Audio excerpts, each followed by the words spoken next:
les filles, aujourd'hui on va parler maquillage et plus précisément du fond de teint. Pour trouver votre fond de teint, vous devez d'abord connaître votre sous-ton. En fait, le sous-ton existe en 3 catégories. Soit on a le sous-ton froid, c'est-à-dire qu'on est plus dans les roses, dans les bleus et dans les rouges. Soit on a un sous-ton qui est chaud, c'est-à-dire qui est plus jaune, doré ou cuivré. Ou alors on a un sous-ton qui est neutre, c'est-à-dire qu'on est un petit peu finalement un mélange des deux. Mais vous allez me demander comment est-ce que je sais quel est mon sous-ton? Et bien pour ça, il y a 2 techniques qui sont super faciles à réaliser que vous pouvez faire maintenant avec moi. La première technique est de tout simplement analyser vos veines. Donc vous allez analyser la couleur de vos veines du poignet à la lumière du jour ou sous une lampe halogène. Si vos veines tirent vers le verdâtre, c'est que vous avez un sous-ton chaud. Mais si elles tirent vers le bleu, vers le violet, c'est que vous avez un sous-ton froid. Et si finalement vous n'arrivez pas à choisir entre les deux et que vous vous dites j'en sais rien du tout, c'est qu'alors vous êtes tout simplement un sous-ton neutre. Donc moi on voit par exemple clairement que je suis beaucoup plus un sous-ton chaud, puisque le doré va mieux sur ma couleur de peau que l'argenté. Je ne sais pas si vous avez déjà fait attention, mais à l'arrière des fonds de teint, il y a souvent un chiffre avec une lettre.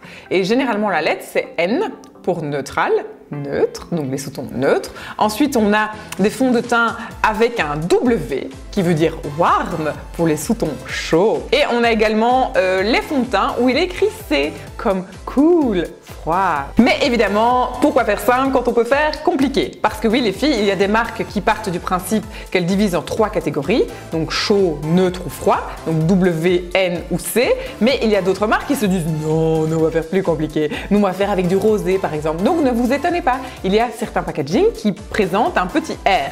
Donc vous vous dites tout simplement R comme rosé, et comme vous savez que vous êtes un sous-ton froid et que le rose fait partie de la catégorie sous-ton froid, vous devez tout simplement acheter du R. Le fond de teint n'est pas là du tout pour nous donner une mine bronzée. Non, non, non, le fond de teint doit avoir la couleur naturelle de notre peau pour tout simplement unifier le teint, le magnifier, enlever toutes les petites imperfections, les petites ridules, tout ça, tout ça. Donc le fond de teint, c'est vraiment notre seconde peau. Alors maintenant qu'on sait ça, on va aller le tester en magasin. Essayez-le tout simplement sur ici la démarcation de votre mâchoire. Vous voyez, il y a une petite ligne ici. Et il faut que quand on met le fond de teint ici sur la joue et que ça passe sur la mâchoire et que ça va sur le cou, ça doit être exactement la même couleur. Et bien voilà les filles, j'espère que cette vidéo vous aura plu et que grâce à elle, vous allez finalement trouver le fond de teint fait pour vous. Quant à moi et à Riley, on vous dit à très bientôt pour d'autres vidéos. Salut!